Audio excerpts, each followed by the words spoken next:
বন্ধুরা, আপনারা কি জানেন রাস্তার ধারের দোকান থেকে সিম কার্ড কেনার ঝুঁকি কি হতে পারে?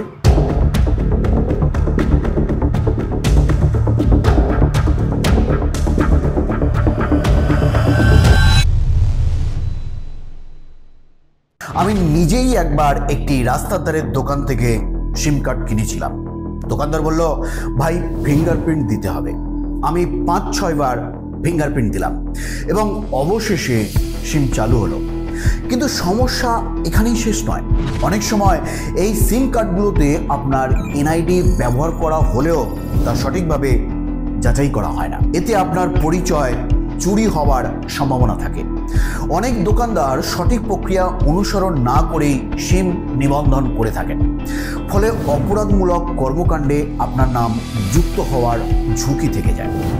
আরেকটি গুরুত্বপূর্ণ বিষয় হলো, অনেকে ফ্রি ইন্টারনেট বা বিশেষ অফারের লোভে এমন সিম কার্ড কিনে থাকেন, কিন্তু আপনার ফিঙ্গারপ্রিন্ট বা এনআইডি কোথায় ব্যবহার করা হচ্ছে সে সম্পর্কে সচেতন হওয়া অত্যন্ত জরুরি। আপনার সিম কার্ডের বৈধতা যাচাই করতে একটি সহজ পদ্ধতি রয়েছে। আপনার মোবাইল থেকে *16001# ডায়াল করুন। এরপর আপনার এনআইডি কার্ডে শেষ 4টি সংখ্যা লিখে সেন্ড করুন। কয়েক সেকেন্ডের মধ্যেই আপনার স্ক্রিনে একটি নোটিফিকেশন দেখাবে। সেখানে আপনার এনআইডির সঙ্গে নিবন্ধিত সব সিম কার্ডের তালিকা পাওয়া যাবে। যদি কোনো অচেনা সিম আপনার এনআইডির সঙ্গে নিবন্ধিত থাকে, তবে দ্রুত আপনার সিম অপারেটরের কাস্টমার কেয়ারে যোগাযোগ করুন। প্রয়োজনে স্থানীয় পুলিশের সাহায্য নিন। এই ধরনের সমস্যার হাত থেকে রক্ষা পেতে সিম কার্ড সবসময় বিশ্বস্ত এবং নির্ভরযোগ্য জায়গা থেকেই কিনুন।